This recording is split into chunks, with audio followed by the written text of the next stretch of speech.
Okay, this is chapter 24 of Good Girl, Bad Blood. 24. Are you sure you want to be here for this? Pip said, looking mainly at Joanna, her finger poised above the trackpad, about to pull up Jamie's browser history in Google Chrome. We don't know what we might find. I understand, she said, hand tightly gripped on the back of the chair, not going anywhere.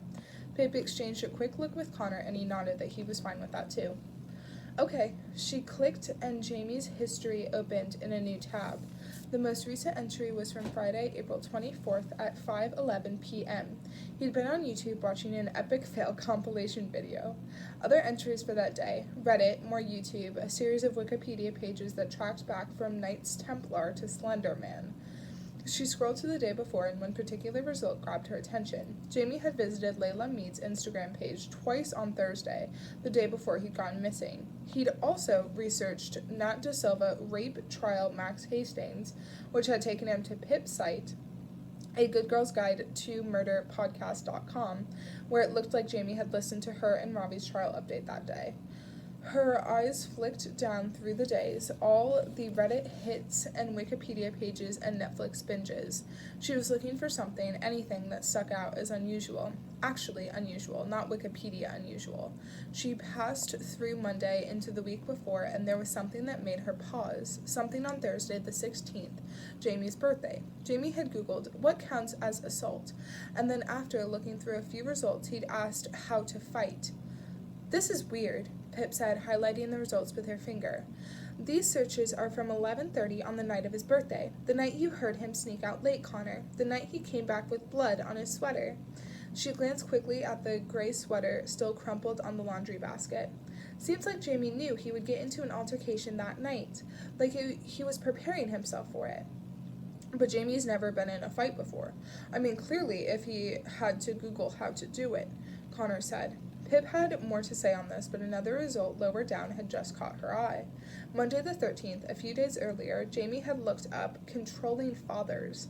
Pip's breath snagged in her throat, but she controlled her reaction, scrolling quickly past it before the others saw it. But Pip couldn't unsee it, and now she couldn't stop thinking about Jamie and Arthur's explosive arguments, or Arthur's near-total lack of attention to the fact that his oldest son was missing, or the possible intersecting timelines of Jamie and Arthur that night. And suddenly she was very aware that Arthur Reynolds was sitting in the room below her now, his presence like a physical thing, seeping up through the carpet. What's that? Connor said suddenly, making her flinch. She'd been distractedly running through the results, but now she stopped, eyes following the time of Connor's finger. Tuesday, April 7th, at 1:26 a.m., there was an odd series of Google searches, starting with brain cancer. Jamie had clicked through to two results on WebMD, one for brain tumors, the other for malignant brain tumor. A few minutes later, Jamie had returned to Google, typing inoperable brain tumor and clicking on to a cancer charity page. Then he'd asked Google one more thing that night: brain cancer clinical trials. Pip said. I mean, I know I look up all sorts of things online, and Jamie clearly does too. But this feels different from his general browsing. This feels sort of targeted, deliberate. Do you know anyone who has brain cancer? Pip asked Joanna. She shook her head. No.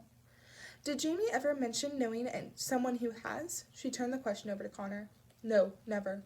And something Pip wanted to ask but couldn't. Was it possible Jamie was researching brain tumors because he'd learned he had one? No, it couldn't be. Surely that wasn't something he could keep from his mom. Pip tried to scroll farther, but she'd reached the end of the results. Jamie must have wiped his history from that point. She was about to move on when one last pair of search items jumped out at her. One she'd glanced over and hadn't registered before, nestled quietly between the brain tumor results and videos of dogs walking on their hind legs. 9 hours after researching brain cancer, presumably after going to sleep and waking up the next day, Jamie had asked Google how to make money quickly, clicking on an article titled 11 Easy Ways to Make a Quick Buck. It wasn't the strangest thing to see on the computer of a 24-year-old who still lived at home, but the timing made it significant. Just one day after Jamie had searched that, Pip's mom caught him trying to steal her company credit card. This had to be related. But why did Jamie wake up on Tuesday the 7th so desperate for money? Something must have happened the day before. Crossing her fingers, Pip typed Instagram into the address bar. This was the most important thing: access to Jamie and Leila's private messages, a way to identify the catfish. Please have Jamie's password saved. Please, please, please. The Instagram homepage popped up, logged in to Jamie Reynolds' profile. Yes, Pip hissed, but a loud buzzing interrupted her. It was her phone in her back pocket, vibrating loudly against the chair. She pulled it out. Her mom was calling, and glancing at the time, Pip knew exactly why. It was after 10 on a school night, and now she was going to be in trouble for that. She sighed. Do you need to go, sweetie? Joanna must have read the screen over her shoulder. I probably should. Would you mind if I take Jamie's laptop with me? That way I can go through it all with a fine-tooth comb tonight, his social media accounts, and update you tomorrow on anything I find. Plus, she was thinking that Jamie probably wouldn't want his mom and little brother going through his private messages with Leila. Not that they were, not for the eyes of a mother and brother. Yes, of course, Joanna said, brushing her hand against Pip's shoulder. You're the one who actually knows what you're doing with it.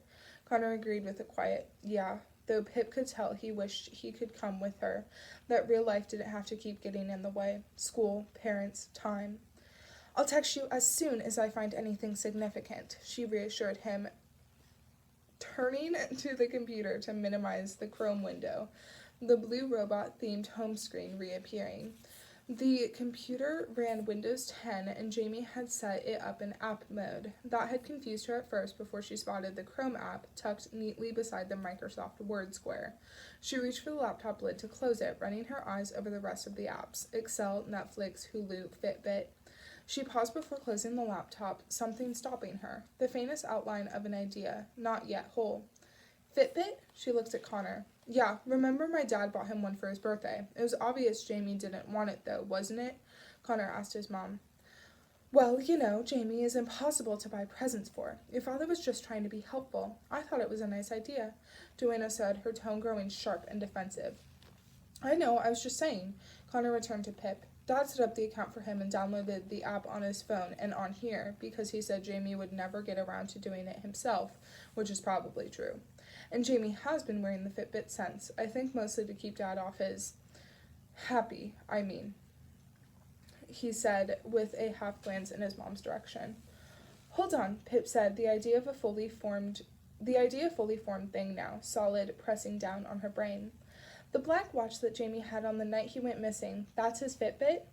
Yes, Connor said slowly, unsurely, but he could clearly tell Pip was going somewhere with this. He just wasn't with her yet. Oh my God, she said, voice cracking as it rushed out of her. What type of Fitbit is it? Is it GPS enabled? Joanna reeled back, like Pip's momentum had jumped right into her. I still have the box. Hold on, she said, running out of the room. If it has GPS, Connor said, breathless, though he wasn't the one running. Does that mean we can find out exactly where he is? He didn't really need Pip to answer that question. She wasted no time clicking on the Fitbit app and staring at the colorful dashboard that opened up on the screen. No, Joanna was back in the room, reading from the plastic box. It's a Charge HR, doesn't mention GPS, just says heart rate, activity tracker, and sleep quality. But Pip had already found that out for herself. The dashboard on Jamie's computer had icons for step count, heart rate, calories burned, sleep, and active minutes.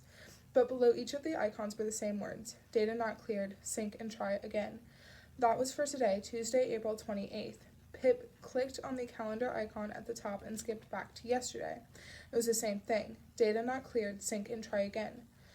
What does that mean? Connor asked.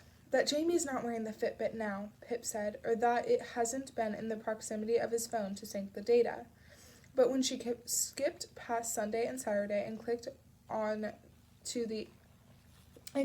the Friday he went missing, the icons burst into life, completed circles and thick bands of green and orange, and those words were gone, replaced by numbers. 10,793 steps walked that day, 1,649 calories burned, a heart rate graph that spiked up and down in bright blocks, and Pip felt her own heart react, taking over, pulsating inside her fingers as it guided them along the trackpad. She clicked on the step count icon, and it brought up a new screen with a bar chart breakdown of Jamie's steps throughout the day. "Oh my God," she said, eyes on the very end of the graph. "There's data here from after the last time Jamie was seen. Look." She pointed to it as Joanna and Connor drew closer still, eyes circling. "He was walking right up until midnight, so after 11:40-ish, when he was seen on Weevil Road, he did."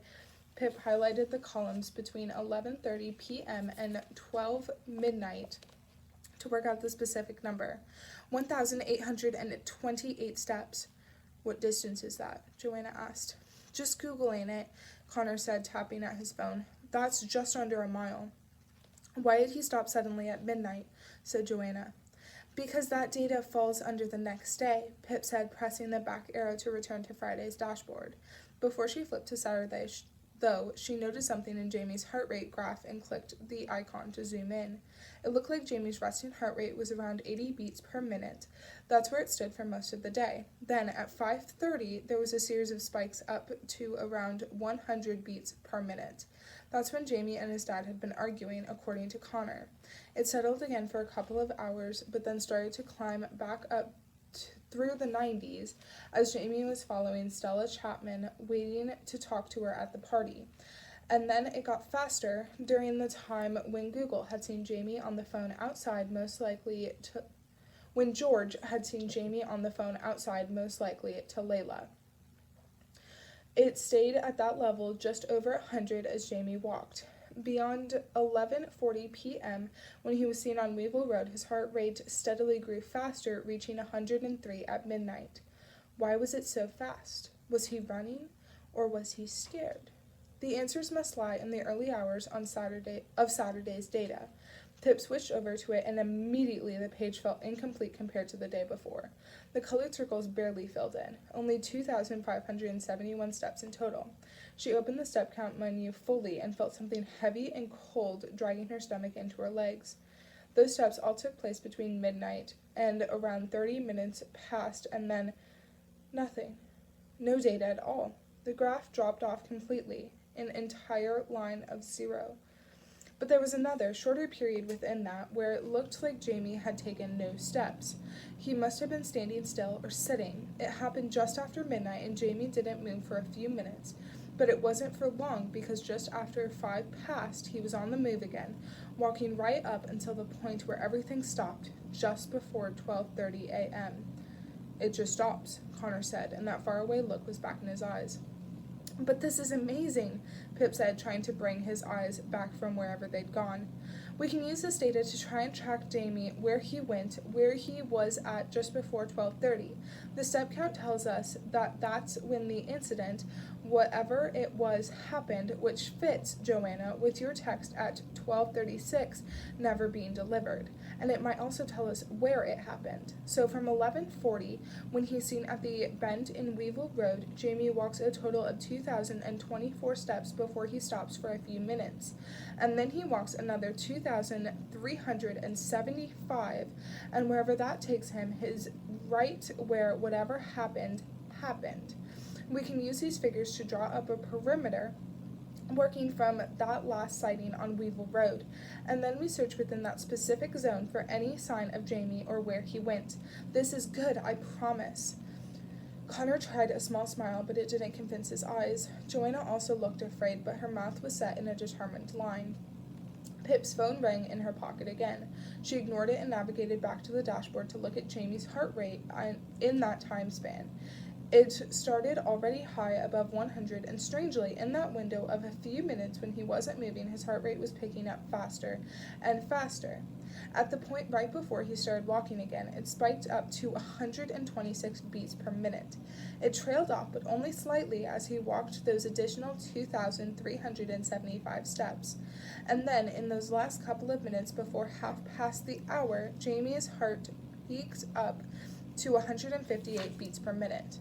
And then it flatlined, dropped from 158 straight to 0, and it beat no more after that. Joanna must have been thinking the same thing, because just then a gasp, wretched and guttural, ripped through her, hands smacking to her face to hold everything in. And then the thought took Connor too, his mouth hanging open as his eyes flickered over that steep fall in the graph. "His heart stopped," he said so quietly that Pip almost didn't hear him from his chest juddering. Is he... No, no, Pip said firmly, holding up her palms, though it was a lie, because inside she was feeling the same dread. But she had to hide hers. That's why she was here. That's not what it means. All this means is that the Fitbit was no longer monitoring Jamie's heartbeat data, okay? He could have taken the Fitbit off. That's all this could be showing us. Please don't think that. But she could see from their faces that they weren't really listening to her anymore, both of their gazes fixed on that flat line, sailing along with it into nothingness. And that thought, it was like a black hole, feeding on whatever hope they had left, and nothing Pip could say, nothing she could think of to say could possibly fill it again. Case notes 4. I almost had a disaster when I remembered you couldn't get into DMs on the desktop version of Instagram, only on the app. But it's okay. Jamie's associated email was still logged in on his laptop. I was able to send a reset password request from Instagram and then sign into Jamie's account from my phone. I went straight to Jamie's DMs with Leila Mead. There weren't too many of them, only over the course of about 8 days. Judging from context, it looks like they met on Tinder first, then Jamie moved the conversation to Instagram, and then they moved on to texting where I can't follow them, the start of their conversation. Found you. So you did. I wasn't exactly hiding from you. How's your day been? Yeah, it's been good, thanks. I just made the best dinner this world has ever seen, and I might possibly be the greatest chef. And humble, too. Go on, what was it? Maybe you can make it for me someday. I fear I may have talked this up a bit much. It was essentially mac and cheese. Most of their messages are like that, long bouts of chatting/flirting. On the third day of messages, they discovered they both loved the show Peaky Blinders, and Jamie professed his lifelong ambition to be a gangster from the 1920s. Leila does seem very interested in Jamie. She's always asking him questions. But there are a few strange moments I noticed. Didn't you say it was your birthday coming up soon? Yeah, it is. The big 30. So what are you going to do for it? A party? Invite all the family? I'm not so much a party person, TBH. I'll probably just have a chill one, hang with friends. This one particularly caught my eye because I was confused as to why Leila thinks Jamie is 6 years older than he is, 29 turning 30. The answer comes lower down in their conversation, but when I first saw this exchange, I couldn't help but think of the similarities with what Mr. Clark said, that Leila was direct, asking his age, bringing it up a few times. And strangely, he too is 29 turning 30. Could be a coincidence, but I felt it was at least worth making a note of. Another weird thing is that Jamie and Leila keep making references to the fact that Jamie lives alone in a small house in Fairview, which isn't true at all. Again, this all became clearer when I reached the end of their conversation on Insta. Hope we can meet up one day. Yeah, sure, I'd really like that. Listen, Leila, I have to tell you something. It's not easy to say it, but I really like you. Really, I haven't felt like this about anyone ever, so I need to be honest with you. I'm not actually 29, I'm turning 24 in a few weeks. And I'm not a successful portfolio manager for a financial company in New York. That wasn't true. I'm working as a receptionist at a job a family friend got for me, and I don't own a house. I live at home still with my parents and my brother. I'm so sorry. My intention was never to deceive anyone, especially not you. I'm not even sure why I made up all those lies for my profile. I made it when I was in a really bad place, feeling very self-conscious about myself, my life, or lack thereof. And so I think I just invented the person I want to be instead of the real me, which was wrong, and I'm sorry.